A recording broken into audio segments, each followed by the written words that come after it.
Mesdames et messieurs, bonsoir et bienvenue dans votre émission À la découverte. À la découverte est une émission qui va à la rencontre des associations ou des ONG du Mali.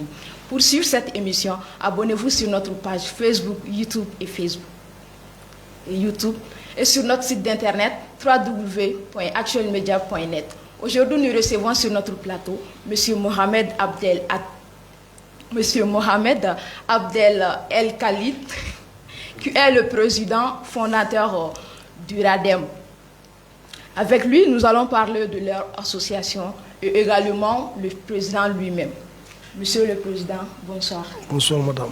Bienvenue. Je vous en prie. Pouvez-vous vous présenter à nos chers followers, s'il vous plaît? Ok. Bonsoir tout le monde. Ravi d'avoir l'opportunité de m'exprimer devant votre écran. Actuel Média est on peut dire, une chaîne d'une grande valeur, une fierté malienne, africaine et continentale. Moi, je suis M. Mohamed Abdel El Khalil.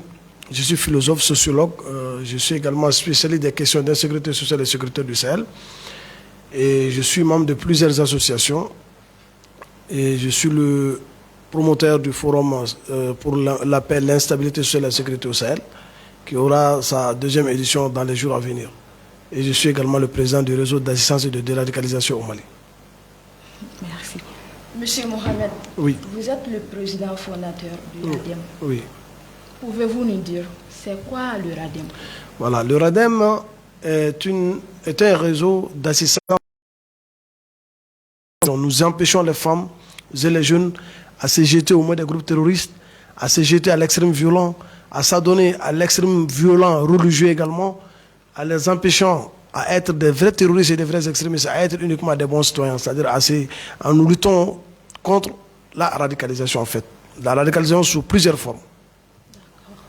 Selon vous, c'est quoi la radicalisation? Voilà. La radicalisation est un terme qui n'a pas une définition spécifique. Mais je vous donne un exemple dont vous allez comprendre. Notre réseau est né le 3 mars 2011 à Tombouctou. Et aujourd'hui, nous sommes au Mali. Partout, dans toutes les régions du Mali, nous fonctionnons. Nous organisons beaucoup de conférences, beaucoup d'ateliers de formation, beaucoup de campagnes de sensibilisation, médias, physiques, sur les questions de la radicalisation. Qu'est-ce que la radicalisation? Un être radical, c'est un être qui nie toutes les pensées des autres personnes. Il pense que tout ce que lui est en train de dire, c'est ce qui est vrai. Il veut uniquement forcer les autres à le suivre, même s'il n'a pas raison. Il ne croit pas à tout ce que les gens disent, mais tout ce que lui détient comme argument, c'est le meilleur argument pour lui. Et c'est ça un être radical, un être extrémiste. D'accord. Et c'est quoi le terrorisme? Voilà, le terrorisme également, un mot beaucoup vendu, un mot trop dur à comprendre, un mot qui fait peur à entendre, un mot dont nous ne voulons pas entendre. Le terrorisme, c'est le fait de s'aimer la terreur, en fait. Il faut juste comprendre que le terrorisme n'est pas uniquement affilié à la religion, comme beaucoup de gens ont tendance, je pense qu'au cours de notre émission, on va en parler.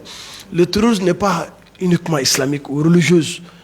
Religieux, disons. Le terrorisme peut prendre sa source partout, même sur la question sociale, on peut être un terroriste. Quand on sème la terreur, quand deux communautés se battent, sont en conflit, et une communauté, les associations du Mali, peut-être au début, ont des difficultés, mais nous sommes des hommes et des femmes et des hommes convaincus.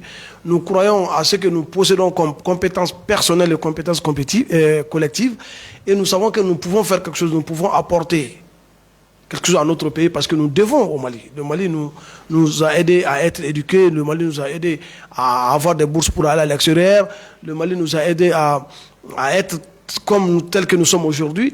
Et donc nous ne pouvons pas nous s'asseoir et croiser les bras et regarder ce pays partir petit à petit. Donc nous avons dit voilà, il y a parmi nous des sociologues, des imams, des philosophes, des spécialistes de la question du terrorisme et de l'extrémisme violent. Pourquoi nous ne nous organisons pas à une association ou à un grand réseau et des experts en matière de développement aussi communautaire pour lutter, empêcher nos frères qui sont en train d'intégrer les groupes terroristes, les groupes extrémistes violents, les groupes extrémistes religieux, pour les empêcher vraiment à s'adonner à cette activité. À cause de quoi? Nous avons posé la question. Pourquoi aujourd'hui nous avons tant de jeunes qui s'adonnent à cette activité? Au début, bien sûr, on a eu des difficultés quand on rencontrait certains jeunes de la brousse qui nous disent, ben non, l'État ne nous fait rien. Nous aussi, l'État nous a aidés à éduquer. Le Mali est un pays où l'éducation, au début, on a l'éducation gratuitement. On doit remercier Dieu. Et donc, nous pouvons s'asseoir et regarder. Nous avons vu que voilà, nous pouvons faire quelque chose. Voilà que nous avons planifié de créer ce réseau. Le réseau aujourd'hui qui est composé de plus de 10 000. Et voilà, notre objectif, c'est d'aider la jeunesse à se remettre debout et d'empêcher la jeunesse à s'adonner à des... Nous devrons bien faire attention par rapport le ministère des Affaires religieuses et des cultes, avec son partenaire, avec le pays du G5 Sahel, on fait sortir un lexique qui fait sortir les terminologies, c'est-à-dire sur la question du terrorisme. Parce qu'aujourd'hui, on a tendance à dire aux gens, les groupes djihadistes. Quels sont les groupes djihadistes? Alors qu'en islam, le djihad, c'est un bon terme. Tout bon musulman est un djihadiste. Mais djihad par rapport à quoi? C'est pas en tuant quelqu'un. Mais djihad dans le fait de faire le djihad nafsi, c'est-à-dire le fait de faire un combat, de lutter contre les désirs de ton âme, de ton cœur, tu es un djihadiste sur toi-même. Mais c'est pas prendre une arme, aller tuer un frère, aller tuer une sœur, aller rendre un enfant orphelin, tuer une femme enceinte ou brûler tout un village. C'est pas ça le djihad en fait. Et c'est ce que les gens doivent comprendre. C'est en ce moment qu'on deviendra, et aussi on le fait au nom de la religion, on devient un extrémisme violent, on devient un extrémisme religieux. Et quand on le fait au nom d'une cause sociale, on devient un extrémisme violent. Et un extrême violent ou un extrême religieux doit être combattu parce que c'est dû à l'ignorance qu'ils commettent ces erreurs. Car au nom de Dieu, on ne pourra pas tuer. Parce que Dieu te dit dans son livre saint, il te dit, celui qui tue un être humain, c'est comme s'il a tué toute une communauté, toute l'humanité entière. Et donc si c'est Allah même qui le dit, comment ce même Dieu peut nous demander à tuer les gens? Ben non. Donc les gens sont dans l'erreur, ils sont dans l'ignorance. Donc notre mission aujourd'hui, c'est de les appeler. Parmi les ateliers, comme on appelle les activités qu'on a eu à mener, on l'a fait avec des imams, on a fait avec des groupes de leaders jeunes et de leaders femmes, sur la question même de la radicalisation, la question même de l'islam. Quelle est la vision même de l'islam sur le terrorisme? Est-ce que le terrorisme est-il islamique ou bien le terrorisme est dû à l'ignorance? Donc on a eu à organiser des tables rondes, on a eu à organiser des journées de réflexion, que ce soit à Siribala, que ce soit à Nyuno, que ce soit dans certaines régions du Mali, pour faire, c'est-à-dire montrer à la jeunesse que voilà, la jeunesse, c'est pas se croiser les bras et dire voilà, on a tout perdu. Nous, au Mali, la jeunesse malienne n'a jamais perdu et on ne doit pas se croiser les bras pour dire qu'on a perdu. Parlons des djihadistes. Les terroristes tuent les gens et beaucoup d'entre eux font ça selon au nom de la religion. Est-ce que c'est vrai? Voilà, moi, c'est ce que je vous ai dit tout à l'heure. Je n'ai pas dit un côté de moi également. Je suis islamologue de formation. Aucun verset du Saint-Coran ne n'a demandé à un être humain de tuer son prochain. Et dans toute l'histoire de l'humanité, quand on regarde les guerres saintes que le prophète Mohammed sallallahu alayhi wa sallam a menées, il n'a jamais attaqué un village. Mohammed a toujours été attaqué. La seule guerre où Mohammed a fait le déplacement, où il a été attaqué au milieu, existe, c'est une seule guerre. Toutes les guerres, le prophète Mohammed sallallahu alayhi wa sallam a été attaqué. Et donc cela nous donne la leçon que ce n'est pas au nom de Dieu qu'on est en train de tuer. Mais le problème c'est quoi? Le souci majeur c'est quoi? C'est la mauvaise gouvernance qui a causé tous ces problèmes. C'est l'injustice sociale de certains de nos dirigeants depuis c'est-à-dire l'avènement des mouvements démocratiques à nos jours. Une seule personne qui s'octroie, c'est-à-dire plein de pouvoir, qui s'octroie beaucoup de richesses aux dépens des autres, ou d'autres sont en train de mourir, ou d'autres n'ont pas intérêt à cultiver leurs champs, et d'autres ont des hectares, d'autres ont des voitures, d'autres ont des personnes dont leurs enfants partent ailleurs pour étudier, d'autres sont là, ils n'ont pas l'école de qualité. C'est tous ces phénomènes-là qui ont poussé des gens à être des fanatiques en fait. Mais cela aussi n'est pas justifié. On ne peut pas dire que mon pays ne m'a pas offert une école et que je dois prendre une arme me diriger contre mon pays. Ben non, ça aussi c'est un pas de l'ignorance. Mais c'est le devoir de l'État d'être juste. C'est l'obligation pour un État, un dirigeant et un pouvoir d'être juste et de créer la justice sociale au sein de sa communauté. Et si la justice sociale n'est pas créée, et on a une jeunesse qui part à l'école, qui parvient à décrocher le baccalauréat, qui pour aller à l'université c'est tout un problème, et il faut aller à l'université de Bamako. Dans certaines régions, il n'y avait pas d'université, c'est pas l'université de Ségou qui est récemment comme une université récente. Les gens n'avaient pas de repères en fait. Et il fallait donner il faut descendre. Il faut que le pouvoir descende en bas. Il faut que le pouvoir descende dans le fond du Mali. Rencontrer cette jeunesse qui est là, qui est laissée à eux-mêmes. Qu'est-ce que nous pouvons faire pour vous? Qu'est-ce que vous souffrez? Vous souffrez de quoi? Quels sont vos mots? Quelles sont vos préoccupations? C'est l'obligation pour le pouvoir de le faire. Et donc si ces questions, la mauvaise gouvernance, l'injustice sociale, la gabegie, la corruption ne sont pas résolues, à grand jamais on ne pourra espérer la paix au Sahel ni au Mali. Ok. Existe-t-il des centres d'intervention ou de prévention pour la radicalisation de ces jeunes? Oui, il y a beaucoup d'ONG qui s'intéressent à cette question, même si nous n'avons pas les mêmes objectifs. Et nous, personnellement, au sein de notre réseau, nous nous occupons beaucoup des cas, c'est-à-dire des jeunes qui nous opérons dans certaines régions du Mali, que ce soit à Mopti, que ce soit à Ségou. Et pourquoi ils s'adonnent à ces activités? Pourquoi ils veulent devenir des terroristes? Pourquoi ils veulent lutter contre leur pays? Pourquoi ils prennent de l'arme ou des armes contre, c'est-à-dire leurs sœurs, leurs frères, qui hier et avant-hier partageaient le même taux qu'eux, partageaient le même gâteau qu'eux, partageaient le même plat qu'eux? Pourquoi sont-ils devenus leurs ennemis aujourd'hui?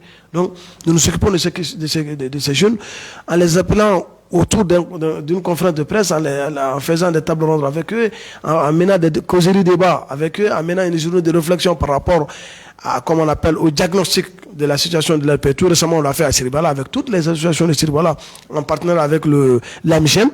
On a organisé une journée de réflexion sur la situation sécuritaire de Siribala, c'est-à-dire le socio-économique et développement de Siribala. Et on a appelé toutes les associations étaient présentes, on a échangé, chacun a fait sa proposition. Et qu'est-ce qui manque à Siribala? Qu'est-ce qui peut empêcher les jeunes de Siribala demain? Parce qu'on voit que l'instabilité s'approche à Siribala.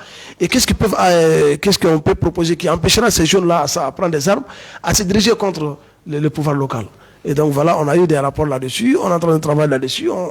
On va chercher à trouver une solution à toutes ces questions. Inch'Allah. Quels sont les déterminants de la radicalisation? C'est de la radicalisation aujourd'hui. Les jeunes le font, je vous ai dit tout précédemment, ils le font, qu'est-ce qui les pousse à le faire? Ils disent, bon là, nous, nos mamans, pour accoucher, il n'y a pas d'hôpitaux. D'autres mamans, en accouchant, meurent sur le coup, parce qu'il n'y a pas d'hôpitaux. L'État, à un moment donné, a été un peu absent dans certaines zones, et dans certaines zones rurales. C'est ce qui a poussé certains groupes terroristes à s'approcher de ces zones rurales, de la population de ces zones rurales, en les offrant des services de base, en les offrant de l'argent, en les offrant de la nourriture, en les offrant de certaines activités qui leur permettront de se nourrir et nourrir leur famille. Et donc voilà, ce qui leur pousse souvent à être des radicaux. Donc si l'État s'intéresse beaucoup à ces zones rurales, on pourra mettre fin à la radicalisation au Mali. Le Malien, même en nature, n'est pas radical. Le Malien est un être simple, le Malien est un être éveillé, le Malien est un être qui est sage, qui comprend beaucoup la communication avec une personne interposée. D'accord. Quelles sont vos actions pour la lutte contre le terrorisme et la radicalisation? Super. C'est une très belle question. Nous, en 2020, l'année passée, depuis 2011 jusqu'à nos jours, nous sommes une vieille association, un vieux réseau, qui a mené beaucoup d'activités, même si au début nous n'étions pas médiatiques. Mais à travers mes relations à l'international, par exemple, là où je participe à des forums, je participe à des ateliers, donc on ne peut plus s'empêcher d'être connu. On est connu aujourd'hui par le monde entier. Et nous menons des activités, comme je vous ai dit, on a mené 6 projets ou 4 projets au centre du Mali. Et on a aussi par rapport à c'était des projets de sensibilisation en fait, pour empêcher les jeunes à croire au discours que les terroristes les proposent. Parce que les terroristes, qu'est-ce qu'ils font? Ils viennent dans un village, ils observent. S'ils voient l'absence de l'État, ils voient qu'il y a une faille quelque part, ils s'infiltrent à la population. Ils essaient d'amadouer un peu la population, en fait, d'embrasser leur cœur. Et donc, quand la jeunesse n'est pas une jeunesse compétitive, n'est pas une jeunesse qui a de l'expérience, il risquera de les suivre. Parce qu'ils disent ce qu'ils veulent entendre, en fait. Et tu risqueras de les suivre. Donc, on a mené 4 projets de 2015, 16, 17, 18, sur c'est-à-dire comment gérer les conditions des femmes en milieu de conflit. Les femmes, vous les femmes, nos mamans, les femmes que nous aimons beaucoup, quand il y a des conflits et des soucis majeurs, dans une zone, les premières victimes sont les femmes. Quand un jeune meurt, soit sa maman est là, elle est victime, soit sa femme, elle est victime, elle sera veuve. Et donc voilà, nous avons vu, il faut s'intéresser à la question des femmes. On a eu à former quelques membres de notre association sur la question de la prise en charge des femmes en milieu de conflit, en zone de conflit, en zone en conflit. Et on a eu à mener 4 activités par rapport à cette question durant 2 ans. Et l'activité était financée par le réseau lui-même et par mon propre fonds, en fait, à chaque fois que... J'ai dit aux gens, c'est pas diabolique, en fait. Quand j'ai créé ces réseaux, jusqu'à nos jours, je véhicule par mon propre fonds, en fait. À chaque fois que j'ai une mission et que je suis invité à l'international pour mener une conférence, le per diem que je reçois, je dépose 75% dans le compte de mon réseau. Et c'est avec ça que je finance mes activités. Comme beaucoup de jeunes compétents qui essaient de faire. Parce qu'il ne faut pas s'attendre seulement que les partenaires ou l'État viendront. L'État ne viendra pas te donner. Tu te mets à l'acte et l'État te verra. Il saura en toi un jeune sur eux et ils t'aideront. Et c'est à travers ce mouvement-là que nous parvenons comme on appelle, à bouger.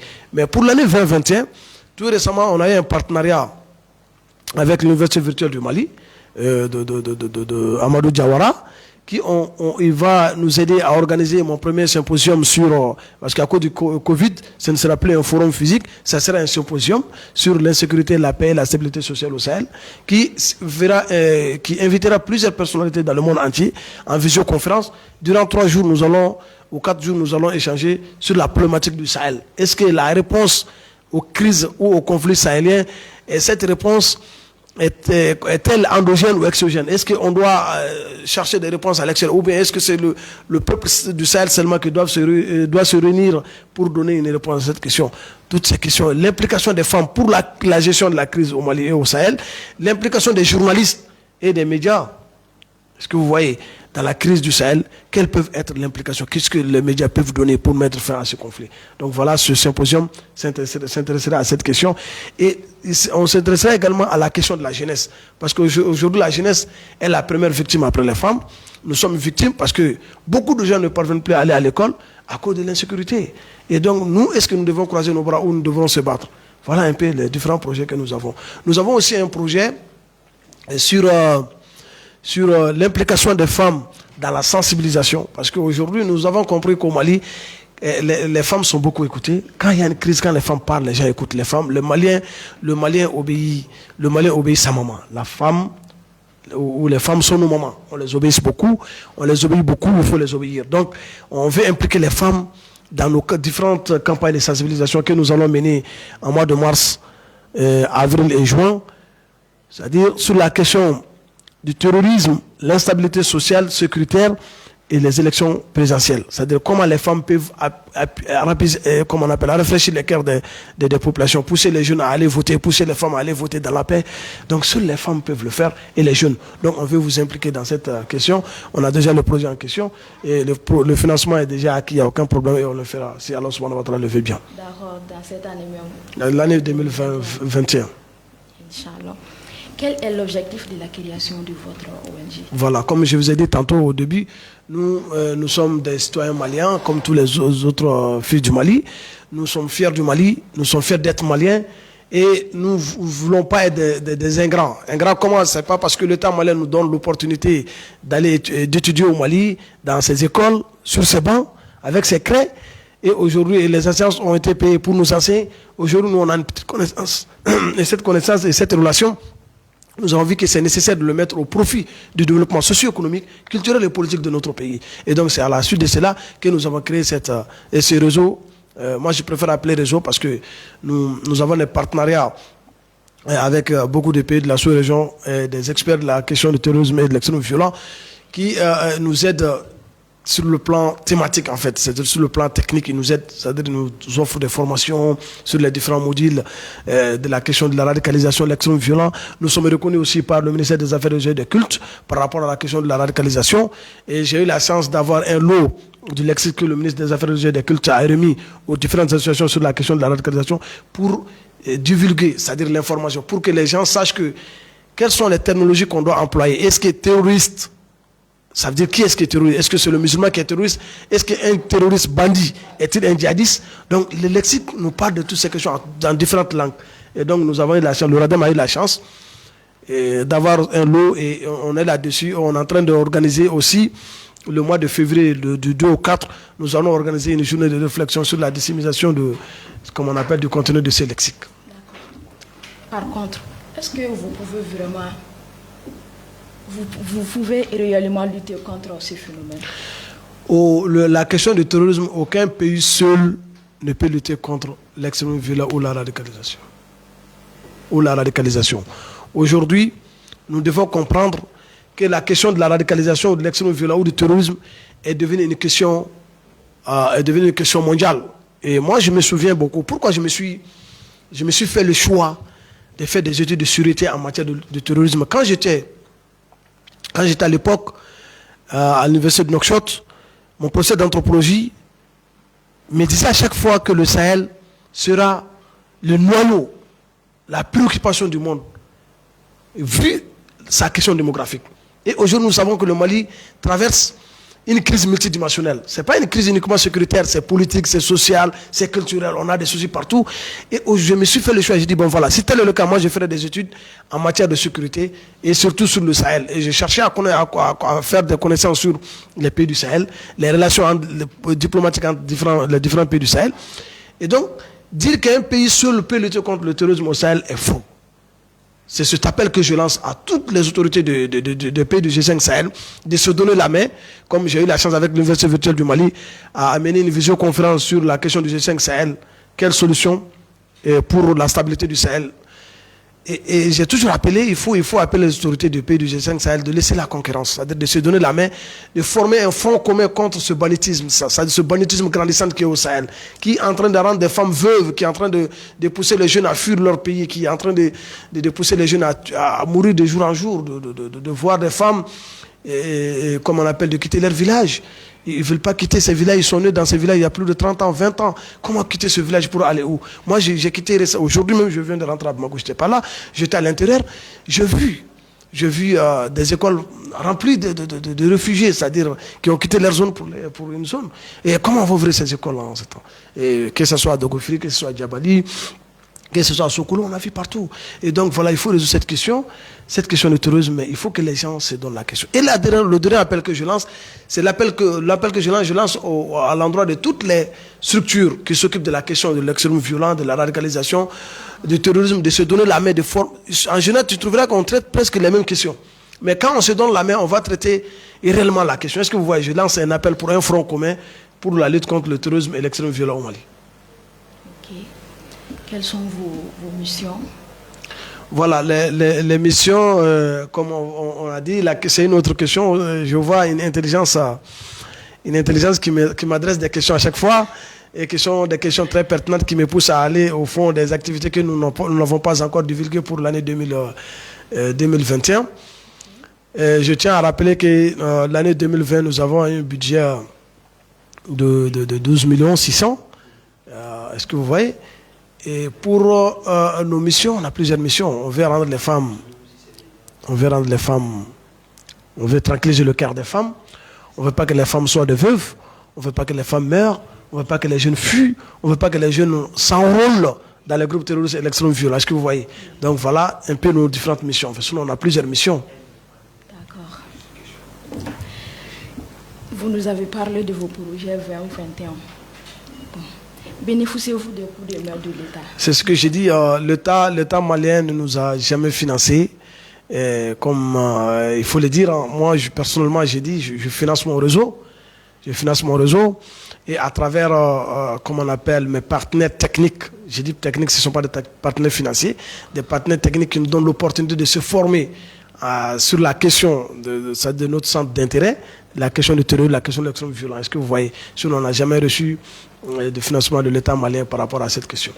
Et c'est notre pays, on l'aime tant, même si on n'a pas de financement, on continuera à mettre notre propre argent, si on en a toujours, au profit de Mali, pour que le Mali soit un pays stable, pour que le Mali soit le premier des pays développés en Afrique.